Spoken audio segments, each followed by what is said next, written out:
სახელითა, მამისაითა, დადისაითა და სულისაწმინდისაითა. ჩვენთან არის ღმერთი.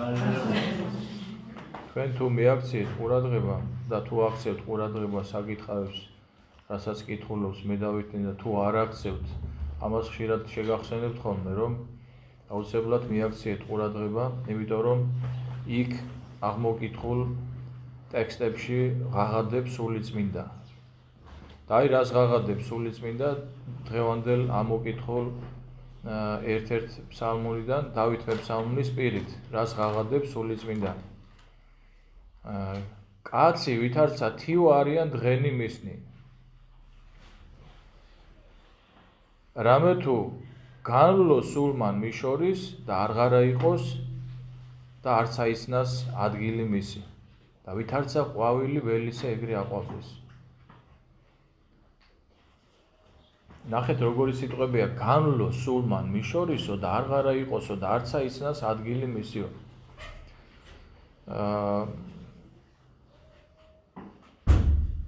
ნეტარ არსო, რომლისა ღმერთი იაკობისი შემწიარს მისაო და სასოება მისი არს უფლისა მიმართ ღმრთისა მისისა. ესე იგი, არარაობა არის ჩვენი ცხოვრება და ნეტარს უწოდებს სულიწმინდა იმას, რომლისა იაკობისი ღმერთი იაკობისი შემწიარს მისა. ღმერთი იაკობისი ჭეშმარიტი ღმერთი არის და რომელიც უძღოდა იაკობს, აბრაამს, ისააკს, იაკობს და ყოველ მამამთავარს. მაგრამ ამ ყველაფერზე რო დაფიქრდე ადამიანი, ხო, აი რა არის ჩვენი ცხოვრება და რო დაждდე და რო დაფიქრდე ამ ყველაფერზე, საჭირო არის სარწმუნოებით მიხედვა ამ ყველაფრისადმი და აი სარწმუნოების შესახებ პავლე მოციქული დღეს წაკითხულ ებრაელთა მიმართ წერილიდან ამბობს ესეთ გმოძღვრავს ეგზალენი ძმანო ნუ უკვე სადამე იყოს ვისმე თქვენგანსა თანა გული უკეთური ურწმუნოებისა განდგომად ღვთისაგან ცხოველისა. ცხოველი ნიშნავს ცოცხალს. აი ხშირად არის ხოლმე ბიბლიაში ნათქვამი ღმერთზე ეს სიტყვა ცხოველი და შეგვახსენებს იმას, რომ ჩვენი ღმერთი ცოცხალია, ჩვენი სარწმუნოება ცოცხალი უნდა იყოს. როდესაც ჩვენი სარწმუნოება ოდენ შეიძლება თუ არ შეიძლება შემოიფარგლება, ეს ნიშნავს იმას, რომ ჩვენი სარწმუნოება ცოცხალი არ არის. ცხოველ არის უფალი ჩვენი და ცხოველ უნდა იყოს ჩვენი სარწმუნოება, ცოცხალი უნდა იყოს ჩვენი სარწმუნოება. აი, როდესაც ჩვენ ვკითხულობთ დღეს წაკითხულ სახარებაში, რომ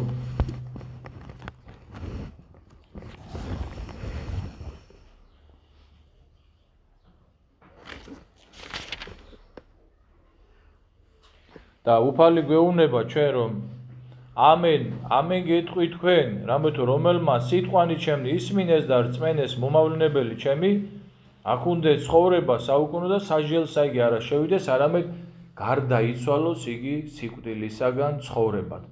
აი ამას რო ვკითხულობთ, ეს არ უნდა იყოს რაღაც მარტო მოსმენილი ჩვენს მიერ, არამედ უნდა ვიცოდეთ, რომ თუ კი ადამიანს წამს და მორწმუნე არის და ქრისტე წამს ადამიანს, მასზე ესე წერია, რომ გარდაიცვალოს სიკვდილისაგან ცხოვრებად. სიტყვა გარდაიცვალოს ნიშნავს ერთი მდგომარეობიდან მეორე მდგომარეობაში გადასვლას. ჩვენ რო ამბობ მიცვალებულზე გარდაიცვალაო, ამას ვამბობ ჩვენ. დაფიქრებულ ხართ ამაზე.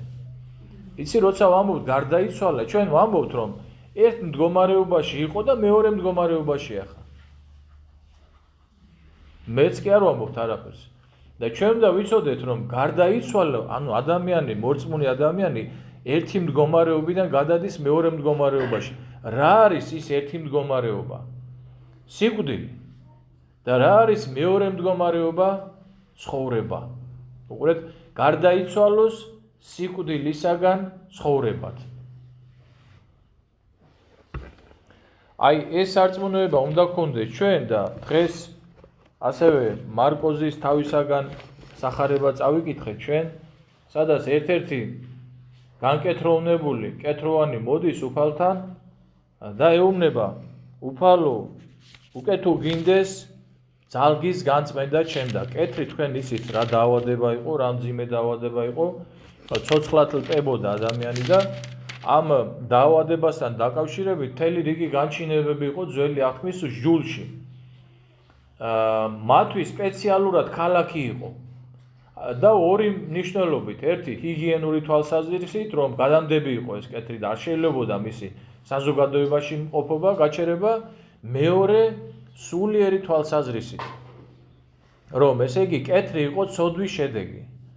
ეს იყო უმძიმესი დაავადება და რას ხედავ ჩვენ რომ მოდის ერთ-ერთი კეთროვანი უფალთან და ეუბნება ესეთ სიტყვებს. უფალო უკეთ უგინდეს ძალგიც განწმენდა ჩემთან. ნახეთ როგორ არაფერი არ ქონდა აი ამ კეთროვანს. ცოდვილი და გაუბედურებული ადამიანი იყო, მაგრამ აღმოაჩნდა მას სარწმუნოება, ქრისტესთან მოვიდა. და რას აღიარებს? ანუ ქრისტეს ყოვლადძლიერებას აღიარებს. აი ამაზე მინდა დღეს განსაკუთრებულად თქვენი ყურადღება გავამახვილო. ძალიან ხშირი აი მიცვალებულის გარშემო არის მთელი რიგი კითხვები გონებაში და ამით ეშმაკი სარგებლობს და აი მაგალითად როდესაც მღვდელი არ იყო, იდევნებოდა ეკლესია მიცვალებულის შესახებ 1000 გვარი რაღაც მითი და 1000 გვარი რაღაც შეხედულება დღესაც არის იმ თაობის ადამიანებს. ესე უნდა გააკეთო, ისე უნდა გააკეთო, ეს არ შეიძლება, ის შეიძლება და ასე შემდგომ რაღაცა 1000 გვარი რაღაცა ის რო კითხო, საიდან მოიგონეო, ვერ გეტყვის. მიცვალებულის შესახებ ჩვენ უნდა ვიცოდეთ, აი ახლა დღეს მიცვალებულთა მსახურება შევასრულეთ ჩვენ და ჩვენი ესე იგი დღევანდელი ეკლესიაში მოსვლა აი უყურეთ, არ უნდა შემოიფარგლებოდეს იმით, რომ ჩვენ ვიცით, რომ დღეს მიცვალებულთა მსახურება არის, მოვიტანეთ რაღაც საკურთხი, მღვდელმა აკურთხა და წირვას დავესწარი და ამით ჩვენ ესე რომ ვთქვათ, მოვიხადეთ ჩვენი მოვალეობა, არა, რა თქმა უნდა. ჩვენი რა იწირება პირველ რიგში, პირველ ყოვლისა ღმერთისადმი ჩვენგან, ეს არის ჩვენი ცხოველი სარწმუნოება, ჩვენი ცოცხალი სარწმუნოება, გესმით? რას გულისხმობ იმაში, რომ იწირება, ანუ ჩვენ რისთვის მოვდივართ, თავარი აზრი ჩვენი მოსვლისა რა არის დღეს ეკლესიაში, რომ ქრისტემ, რომლის ხელშიც არის იმათი სულები, ულხინოს მათ. აი, ცოცხალი მოსვლა დღეს ეს არის ეკლესიაში. თორე ის კი არა, რომ აი დილით რომ გაგვიღიზა, დღეს ეხა მიცვალებულთა დღე არის და უნდა წავიდეთ იქა, როგორ არ წავიდეთ, აი მიცვალებულები ყავს და ახლა რაღაცეები გასაკეთებელი მაქვს და რა გააკეთებს ამას და თქვენ გონიათ ამას შეიწირავს ღმერთი? ღმერთი იწირავს იმას, რომ ჩვენ გვაქვს ცოცხალი სარწმუნოება და გვწამს ჩვენ რომ რომელსაც წმენდეს ქრისტე გარდა იცვალოს სიკვდილისაგან ცხოვრებად. ის მარადისობაშია, მაგრამ ვინაიდან და რადგან ჩვენ ყველანი ცოდვილები ვარ და არა არის კაცი რომელიც ცხონდეს და არა სოდოს, ხო? აქედან გამომდინარე ჩვენ რას ვაკეთებთ? მოვდივართ ყველაფრის დანიშნულება, რასაც ჩვენ ვაკეთებთ დღევანდელ დღეს და საერთოდ მიცვალებულის სახელზე, ყველაფრის დანიშნულება რა არის? იცით? მოწყალება აღვასრულებთ ჩვენ, რომ ღმერთი მოწყალე იქნა ჩვენ მიცვალებულზე. ეს არის ჩვენი ცოცხალი სარწმუნოება და ჩვენ უნდა გვწამდეს და ისიც უნდა ცოცხალი სარწმუნოება იმას ნიშნავს, რომ მოვდივართ ეკლესიაში და შეკითხვა კი არ უნდა გქონდეს გონებაში, რომ ნეტა მართლა ცოცხალია? ნეტა მართლა სიკვდილის მერე ცხოვრებაა? ნეტა მართლა მიხედავს უფალი? ნეტა მართლა შეიწირავს ამ ჩემს საქმეს? ესე კი არ უნდა იყოს. ამას გვასწავლის სახარება, რომ ეს კეთროვანი კიდევ ერთხელ გეუბნებით, ეს იყო განუკურნებელი სენი, რომელიც ცოცხლად ალპობდა ადამიანს. მოდის და ერთადერთი მას რაც ჰქონდა, ეს იყო მისი ცოცხალი სარწმუნოება, ცხოველი სარწმუნოება. ეს ეუბნება უფალო, უკეთ უგინდეს ძალგის განწმენდა ჩემთან. აი ეს სიტყვები არის ძალიან ძლიერი ლოცვა, რომელსაც მე პირადად ყოველდღიურად ვამბობ, თქვენს გასწავლით ხოლმე, გეუბნებით ხოლმე, მაგრამ არ ვიცი, ვიღაცა, ახლა გამოვიდა მთესვარი, თესვათო და ზოგი ნიადაგი კლდეზე დავარდაო, ჩიტებმა შეჭამესო, გზაზე დავარდაო, ზოგი დავარდა კეთილ ნიადაგში და გამოიღო ნაყოფიო და თქვენ შორის რომელი ნიადაგია, თქვენ თვითონ შეხედეთ. უფალო უკეთ უგინდეს ძალგის განწმენდა ჩემთან. ჩვენ ყველანი ცოდვილები ვართ. აბა ისე რომ დავდგეთ და რომ არ ვიღვაწოთ იმისთვის სადღა არის ღვაწლი, დღევანდელი ღვაწლი ეს არის, რომ უფალთან მიხვიდე და თქო, უბადრუკი ვარ, უფალო, არაფერი არ შემიძლია, მაგრამ უკვე თუ გინდეს ძალგიც განწმენდა ჩემთან. აი ეს არის უძლიერესი სიტყვები, უძლიერესი ლოცვა. რომ შენ მოხვიდე, თუნდაც შენი მიცვალებულისთვის უთხრა, რომ უფალო შენი ნება ყველაფერზე ძლიერია. სარწმუნოებით გვიცნობიესო ჩვენო დამყარება და არარსებობიდან არსებობაში მოყვანა და ამ ყველაფრისო, პავლე მოციქული ამბობს. სარწმუნოება, ესე იგი, აი რა მინდა იცი დღეს რომ გითხრათ, რომ რამდენად აი შევხედოთ ჩვენ თავს, კაცო, რამდენად ცოცხალია ჩვენი სარწმუნოება. და თუ არ არის ცოცხალი, ხო? თხოვოთ უფალს, რომ უფალო უკვე თუ გინდეს ძალგიც მომადლება ჩემთან, ძალგიც განწმენდა ჩემთან, ძალგიც შეწყალება ჩემთან და განკურნება ჩემთან, სხვა מחარებელი განკურნებას ამბობს. უფალო უკვე თუ გინდეს ძალგიც განწმენდა ჩემთან და ძალგიც განკურნება ჩემთან, ყველანი სამკურნალოები ვართ. ესეც უნდა ვიცოდეთ ჩვენ.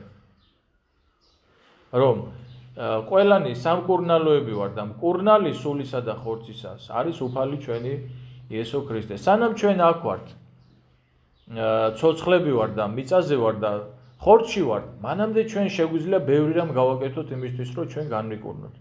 გარდაცვალების შემდგომ ამის საშუალება ჩვენ აღარ გვაქვს, მაგრამ აქ იმ ადამიანებს, ვინც აქ დარჩებიან. აი უყურეთ რა, ესე იგი, მართლმადიდებლური სარწმუნოება არის საღი გონება, რომელიც არასოდეს ადამიანს არ ტოვებს უიმედობაში და სასწარკვეთილებაში. აი ეს წრე, აი ესე ბრუნავს, რაც კი კაცობრიობა შეიქმნა, მოვდივართ, მივდივართ, რჩებიან, მოდიან, მიდიან და აი ეს ადამიანები, აი მარადიულ წრეზე მოვდივართ. ლოცვაი თქვენი წიაღადვე თქვენ და მოიქცესო, ნათქვამია ფსალმუნში, რაც ნიშნავს იმას, რომ ჩვენ ვინც დღეს აქ მოვედი და საერთოდ ჩვენი მიცვალებულებისთვის ვცდილობთ, რომ მივიდეთ იმასთან, რომელსაც ოღონდ ინებოს და ყოველივე ძალგოს ერთ წამში შეუძლია ჯოჯოხეთის უკიდურესი სიღრმიდან ამოიყვანოს ადამიანი. გესმით თქვენ? ერთ წამში. მაგრამ სარწმუნოებრივი ბედრება არის ჩვენი საჭირო და ეს აღვასრულეთ ჩვენ დღეს. რამდენადაც რა თქმა უნდა შევძელით, მაგრამ აქაც გვაქვს ანუგეშო სიტყვა, ხო? აბა რა გვაქვს?